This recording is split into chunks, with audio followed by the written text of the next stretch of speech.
Hello everyone and very warm welcome. RBI grade B phase 1 crack करने के लिए आज हम ऐसे 4 स्टेप्स की बात करने वाले हैं जिनके बारे में जनरली हम डिस्कस नहीं करते हैं। आप सभी को सिलेबस, एग्जाम पैटर्न, कितने नंबर का क्या आता है, हमें कहाँ से क्या पढ़ना है, ये सारी चीज़ें पता होंगी। ये सारी चीज़ें भी आज के सेशन में डिस्कस करेंगे। अलॉन्ग विद दैट कुछ ऐसे 4 स्टेप्स हैं जो आपको ज़रूर फोकस करने चाहिए जिससे आपकी प्रिपरेशन क्लियर और बहुत ही ज़्यादा डायरेक्शन में हो जाएगी। So let's start. शुरू करते हैं आज का session. Please let me know if I am audible and visible properly.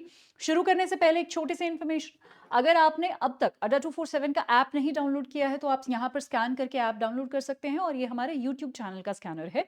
आप इसको ज़रूर जो है स्कैन कीजिएगा क्योंकि ऐप पर आपके लिए बहुत सारे बेनिफिट्स हैं। फॉर एग्जाम्पल आपको बहुत सारी पीडीएफ्स मिलती हैं, यहाँ पर फ्री क्विजेस डेली हम डालते हैं, डेली के करंट अफेयर्स भी अपडेट होते हैं ऐप पर ही, जॉब अलर्ट्स होते हैं, ऑल इंडिया मॉक टेस्ट यहाँ पर टाइम टू टाइम कंडक्ट करवाए जाते हैं, आपको फ्री क्लासेस मिलती हैं, स्ट्रैटेजी सोर्सेज मिलते हैं, सब कुछ अड्डा के ऐप पर ही मिलता है। सो मेक श्योर आप इसको ज़रूर डाउनलोड करें।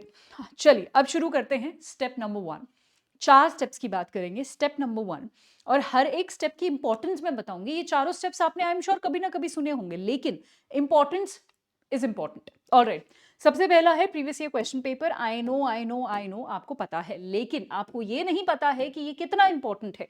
प्रीवियस ईयर क्वेश्चन पेपर हमें अच्छा, अब this is regarding RBI grade B 2026, but लेकिन आप साथ के साथ लेट्स से नाबार्ड भी दे रहे हो, एसओ भी दे रहे हो, सेबी सिडबी एडाई को भी रेगुलेटरी बॉडी एग्जाम दे रहे हो, ये सब पे एप्लीकेबल होता है। 3 साल के previous year question paper download कर लो एंड लिटरली, मतलब डाउनलोड करके लिटरली उसका प्रिंट आउट ले लो। ठीक है, अगर आप हार्ड कॉपी से पढ़ना पसंद करते हैं या ज़्यादा कंफर्टेबल आपको लगता है या ज़्यादा अच्छे से एनालाइज कर पाते हैं, हार्ड कॉपी ले लो, उसका प्रिंट आउट निकलवा लो और सच में उनको अच्छे से बैठ के पेन लेके उनको एनालाइज करिए। एक पेज ले लीजिए, उस पर प्रॉपर लिखिए कि इन एरिया से जो ट्रेंड है वो ये है कि इन एरिया से क्वेश्चन ज़्यादा आ रहे हैं, इन एरिया से क्वेश्चंस कम होते जा रहे हैं, ये क्वेश्चन ज़्यादा रिपीट हो रहे हैं, इस तरीके के क्वेश्चंस आते हैं। डिफिकल्ट है आपके लिए, इजी है आपके लिए, कौन सा सेक्शन में कहाँ क्या है, वो सारा चीज़ थोड़ा सा 3 साल के पेपर का एनालिसिस करिए। इससे आपको इतना फायदा होगा कि मैं बता नहीं सकती हूँ। आपको आगे की क्लैरिटी मिलेगी, कैसे पढ़ना है, क्या नहीं पढ़ना है ये आपको पता चलेगा, कहाँ से पढ़ना है और कैसे पढ़ना है ये आपको पता चलेगा। ठीक है, क्या छोड़ना है ये भी आपको पता चलेगा, किसको इंपॉर्टेंस देना है, कितना इंपॉर्टेंस देना है ये आपको पता चलेगा, कि मैं रिपोर्ट्स एंड इंडाइसेस और स्कीम्स को ज्यादा इंपॉर्टेंस दूं या फिर मैं let's say obituaries and important dates को इंपॉर्टेंट दूं। राइट, ये कैसे पता चलेगा? Through previous year question paper. आप जब न्यूज़पेपर में पढ़ते हो, न्यूज़पेपर जब पढ़ते हो उसमें भी आपके पीवाईक्यूज मदद करेंगे, क्योंकि आपको यहीं से पता चलेगा, क्योंकि जनरली फेज 1 का सिलेबस नहीं होता है कोई भी ऑफिशियली, तो आपको यहीं से पता चलेगा कि कौन से टॉपिक पढ़ने हैं, कौन से टॉपिक स्किप करने हैं, क्या फिल्टर करना है, क्या रखना है, किसके नोट्स बनेंगे और कैसे नोट्स बनेंगे, सब कुछ आपको इसी स्टेप से पता चलेगा। So this is highly highly highly important, please pay attention to this. ये सारे जो है कॉपी निकालने के बाद आपको बस एक पेज बना लेना है जहां पर पूरा आपका एनालिसिस लिखा हुआ होना चाहिए कि ये मेरा पीवाईक्यू से एनालिसिस है। Now moving ahead, step number 2, only one teacher. Generally आपने सुना होगा कि लोग बात करते हैं कि सिर्फ एक सोर्स पढ़िए, मैं यहां पर बोलूंगी कि सिर्फ एक टीचर को फॉलो कीजिए। अब मेरा मतलब यह है कि जैसे करंट अफेयर्स के लिए आप मुझे फॉलो करते हैं, देखिए आरबीआई जैसे बड़े एग्जाम के लिए एक सोर्स होना बड़ा मुश्किल है। हर एक सब्जेक्ट का, जैसे स्पेशली करंट अफेयर्स में एक सोर्स होना बड़ा मुश्किल है। आपके लिए एक मंथली मैगजीन डिजाइन कर दी जाए, अगर आप फ्री पढ़ रहे हो तो बहुत ही मुश्किल है, अगर आप पेड पढ़ रहे हो तो हो भी सकता है, बट अगर आप सेल्फ स्टडी कर रहे हो तो बहुत मुश्किल है। आपको पीआईबी करना पड़ेगा, आपको आरबीआई वेबसाइट्स करने पड़ेंगे, आपको मंथली मैगजीन करना पड़ेगा, आपको कुछ चीजें करनी पड़ेंगी। सो एक सोर्स होना इज वेरी डिफिकल्ट। सो आप एक टीचर को फॉलो कीजिए जिससे भी आपको समझ आ रहा है, आप उनको फॉलो कीजिए। वो आपको 2 चीजें बताते हैं, 3 चीजें बताते हैं, 4 चीजें बताते हैं, कोई मैगजीन पढ़ना बताते हैं, जो भी स्टेप्स वो बता रहे हैं उनको फॉलो कीजिए। As simple as that for all the subjects. ठीक है, हमारे पास क्वांट, रीजनिंग, इंग्लिश और जीए है, चारों आपको जो है 200 नंबर के हैं। उसमें 80 नंबर का जीए आता है, 60 नंबर का रीजनिंग आता है। ये 2 मेजर सब्जेक्ट्स हैं वेटेज वाइज। राइट, बाकी इंग्लिश और क्वांट पर भी आप फोकस करेंगे। Now step number 3, how to attempt and time management. ये इतना इंपॉर्टेंट है कि इस पे हम ध्यान ही नहीं, बट इस पे हम ध्यान ही नहीं देते हैं। अल्टीमेटली हमें करना क्या है? अल्टीमेटली मेरे को पीएचडी नहीं करनी है, मुझे क्वेश्चन सॉल्व करने हैं, लेकिन क्वेश्चन सॉल्व कैसे करते हैं इस चीज पर हम ध्यान ही नहीं देते हैं। हम पूरा टाइम ये ध्यान देते हैं कि कौन सा सोर्स फॉलो करें। चलो हम पढ़ रहे हैं, ठीक है, सोर्स फॉलो कर रहे हैं, कितने महीने का करंट अफेयर्स करें, ये आपके क्वेश्चंस होते हैं। कभी भी मुझे आज तक इतने साल के एक्सपीरियंस में किसी एक बच्चे ने ये नहीं पूछा है कि मॉक टेस्ट कैसे अटेम्प्ट करते हैं, क्वेश्चंस अटेम्प्ट कैसे करते हैं। Trust me, there is a way how to attempt questions, ठीक है। आपको पता होना चाहिए कि कौन से क्वेश्चन पे कितना टाइम देना है, कौन से क्वेश्चन में एलिमिनेशन टेक्निक लगाना है, कौन से क्वेश्चन को स्किप करना है, कितनी देर में स्किप करना है, कितने मतलब कौन से एरिया पर कितना समय देना है, किसको आप बस पढ़ के ही फटाफट 2 3 4 सेकंड में स्किप कर सकते हो, ठीक है। और कैसे एलिमिनेशन, ये मैं बता चुकी हूं। कैसे आप जो है कीवर्ड मैचिंग आप करेंगे, ठीक है, कीवर्ड टू कीवर्ड मैचिंग करेंगे। कौन से क्वेश्चंस वेग होते हैं जिनको आप स्किप कर सकते हो आसानी से, क्योंकि वो सबके लिए वेग होते हैं, वो कट ऑफ में ज्यादा इंपैक्ट नहीं होता। कौन से क्वेश्चंस लो हैंगिंग फ्रूट्स होते हैं जो आपको आने ही चाहिए, क्योंकि अगर आप नहीं करके आए तो आपका कंपेटिटर करके आ रहा है और अब वो मार्क्स ले लेगा। कौन से क्वेश्चंस वो वाले क्वेश्चन होते हैं जो मॉडरेट क्वेश्चन जिनको हम बोलते हैं, जो आपने जितनी मेहनत करी होगी उतने ज्यादा नंबर ऑफ क्वेश्चंस आप अटेम्प्ट कर पाएंगे। कितने क्वेश्चंस पे रुक जाएं कि हमारा नेगेटिव में ना जाए, राइट। ये सारी चीजें आपको सीखनी पड़ेंगी, बट अनफॉर्चुनेटली हम सिर्फ पढ़ते रहते हैं एक बिना टारगेट के, और हम क्वेश्चन कैसे अटेम्प्ट करते हैं एक्चुअली उस पर ध्यान ही नहीं देते हैं। सो मेक श्योर इस बार आपको क्या करना है, क्योंकि मैं करंट अफेयर्स की फैकल्टी हूं तो मैं उसी के बारे में बात कर सकती हूं। आपको लेट्स से आपने मार्च का करंट अफेयर किया, अभी मार्च खत्म हुआ है, तो आई एम अज्यूमिंग कि आपने मार्च पढ़ लिया होगा। नहीं पढ़ा हो तो आप पढ़ रहे होंगे। मार्च खत्म करके मार्च के 100 क्वेश्चन उठाओ, 150 क्वेश्चन उठाओ, उनको सॉल्व करो, ठीक है। आइडेंटिफाई करो कि कौन से इजी क्वेश्चन थे, मॉडरेट क्वेश्चन थे, वे क्वेश्चन थे, ठीक है। आइडेंटिफाई करो कि कितने क्वेश्चन आपको एक वन गो में आ गए हैं, ठीक है। कितने क्वेश्चन पे आपको रिविजिट करना पड़ रहा है, कितने क्वेश्चन पे आप अटक रहे हो, कितने क्वेश्चन पे आप जिन पे अटक रहे हो उन पे कितना समय दे रहे हो, कितना समय देने के बाद आपको रिग्रेट तो नहीं हुआ कि अरे मैंने तो इसको 2 मिनट दे दिया, मैंने तो इसको 3 मिनट दे दिया अननेसेसरीली, जबकि हमें एक क्वेश्चन पे हम अफोर्ड ही नहीं कर सकते 2 3 मिनट देना, क्योंकि हमारे पास 25 मिनट है और 80 क्वेश्चन है हमारे पास। सो वो टाइम कैलकुलेशन आपके पास होनी चाहिए, राइट। कितने क्वेश्चन आप एलिमिनेशन से सॉल्व कर पा रहे हो, ये सारी चीजें कैलकुलेट करो। मॉक टेस्ट का कभी भी मतलब ये नहीं होता जो आपको लगता है। मॉक टेस्ट आपको लगता है कि मॉक इसलिए होते हैं कि ये मैराथॉन्स और मॉक टेस्ट जो करवाए जा रहे हैं, अड्डा 247 दे रहा है या कोई भी और ऑर्गेनाइजेशन दे रही है, इनका हम प्रिंट आउट निकालते हैं या इनको एक बार ना फटाफट रट लेते हैं, इन्हीं में से क्वेश्चन आएंगे, इन्हीं में से क्वेश्चन नहीं आएंगे। आप किसी भी ऑर्गेनाइजेशन का कोई भी मटेरियल पढ़ लो, वही क्वेश्चन आए ऐसा पॉसिबल नहीं है। टॉपिक्स रिपीट हो सकते हैं, आई अग्री, लेकिन वही क्वेश्चन आए अगर हम ऐसा एक्सपेक्ट करके चलते हैं तो ये हमारी बेवकूफ़ी है, I would say. Mock test आपको जो मैंने सारी चीजें बताई ये प्रैक्टिस कराने के लिए होते हैं, सो मेक श्योर आप उस पर ध्यान दें। नेक्स्ट इज टाइम मैनेजमेंट, क्योंकि हमारे पास रीजनिंग भी बहुत बड़ा है, हमारे पास 60 मार्क्स का है वो, ठीक है। हालांकि उसमें थोड़ा टाइम ज्यादा है, बट रीजनिंग में बहुत लेंदी चीजें होती हैं।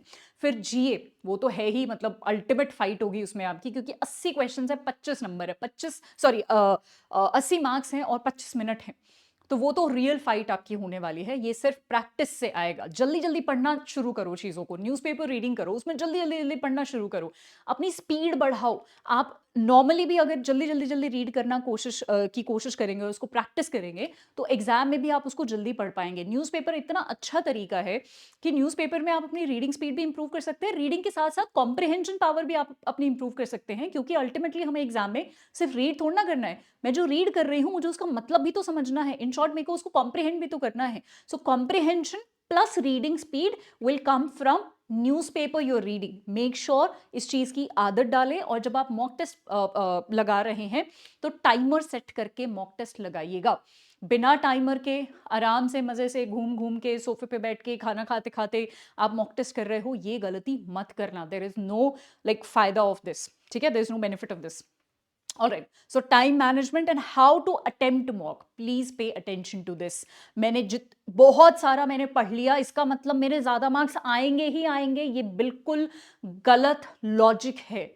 बहुत सारा आपने पढ़ लिया, डेफिनेटली आपकी मदद करेगा, बट जब तक आपने मॉक को कैसे डील करते हैं, क्वेश्चंस के साथ कैसे डील करते हैं, इस चीज को नहीं सीखा तो थोड़ा कॉम्प्लिकेटेड हो जाएगा। अच्छा, यहां पर अब क्या बच्चे गलती करते हैं कि मैंने मॉक पे इतना ध्यान दे दिया तो आप आज से बहुत सारे मॉक्स लगाने शुरू कर दोगे। नहीं, आप बेशक 1 महीने का 1 मॉक लगाओ, बट उसका एनालिसिस आपका इतना स्ट्रांग होना चाहिए, आप जो उससे आउटपुट लेते हैं, जो उससे सीखते हैं, वो इतना स्ट्रांग होना चाहिए कि वो आपकी हेल्प करे। ठीक है, बेशक आप पूरे प्रिपरेशन में 6 मॉक लगाओ, 6 mock as in let's say हर एक महीने के 100 क्वेश्चंस लगाओ जीए के, 600 क्वेश्चंस आपने टोटल लगाए हैं, बहुत ज्यादा क्वेश्चंस नहीं है ये, आपने इतने ही लगाओ बस, बट उनका एनालिसिस करो कि कहाँ गलती है, क्या बेटर हो सकता है, कहाँ लैग हो रहे हो, ये सारी चीजें। ठीक है, सो वो करो। All right, last step, control your emotions. आपको लगता है मैं बात करने वाली हूं कि पैनिक मत करो, नहीं, ज्यादा एक्साइटेड मत हो, मैं इसकी बात करने वाली हूं। व्हाट, ये क्या हुआ? Let's say for example exam में आता है क्वेश्चन मुद्रा योजना से, ठीक है, आप बहुत एक्साइटेड हो जाओगे कि अरे मुद्रा तो मैंने पढ़ा हुआ है, राइट, और उस एक्साइटमेंट के बारे में आप ऑप्शंस को अच्छे से नहीं पढ़ोगे, क्वेश्चन को भी अच्छे से नहीं पढ़ोगे, कई बार ऑप्शन को नहीं पढ़ोगे, गलत टिक करके आओगे। ट्रस्ट मी, ऐसा बहुत बार होता है। सिर्फ पैनिक वाला इमोशन हार्मफुल नहीं होता, एक्साइटमेंट भी उतना ही डेंजरस होता है। सो मेक श्योर आप ये दोनों इमोशन कंट्रोल करो, मत पैनिक हो, मत एक्साइटेड हो, क्वेश्चन को अच्छे से पढ़ो, ये बहुत इंपॉर्टेंट है। आपके 2 से 3 क्वेश्चन सिर्फ इसलिए गलत हो जाते हैं क्योंकि आपने जल्दबाजी में उसको कर दिया। वो जल्दबाजी मत करो, क्योंकि 2 से 3 क्वेश्चन गलत होना, स्पेशली वो क्वेश्चन जो आपको आते थे, can cost you your one entire year. So ये गलती मत करो, एक्साइटेड मत हो, पैनिक मत हो, नॉर्मल स्टेट में रहो। नॉर्मल स्टेट कैसे आएगी? एक ऐसा एनवायरनमेंट क्रिएट करो अपने घर पे जैसे आप रियलिटी में एग्जाम दे रहे हो, उसको प्रैक्टिस करो।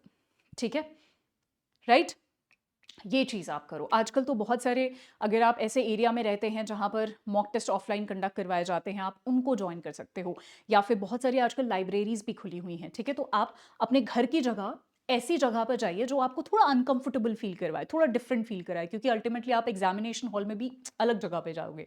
सो उस लाइब्रेरी में जाके बैठो, वहां पर मॉक टेस्ट फील करो, जो है करो। ठीक है, वहां पर भी आपको वो वाइब आएगा कि आप एग्जाम हॉल में ही बैठे हो, आपको कोई बात नहीं कर रहे हैं, there are student sitting around you, है ना। सो वो फील करने की कोशिश करो ताकि वो एंग्जाइटी कम हो, पैनिक आप कम हो पाए, और एक्साइटमेंट भी नहीं होना, एक्साइटेड भी नहीं होना है। All right, so these are the 4 steps.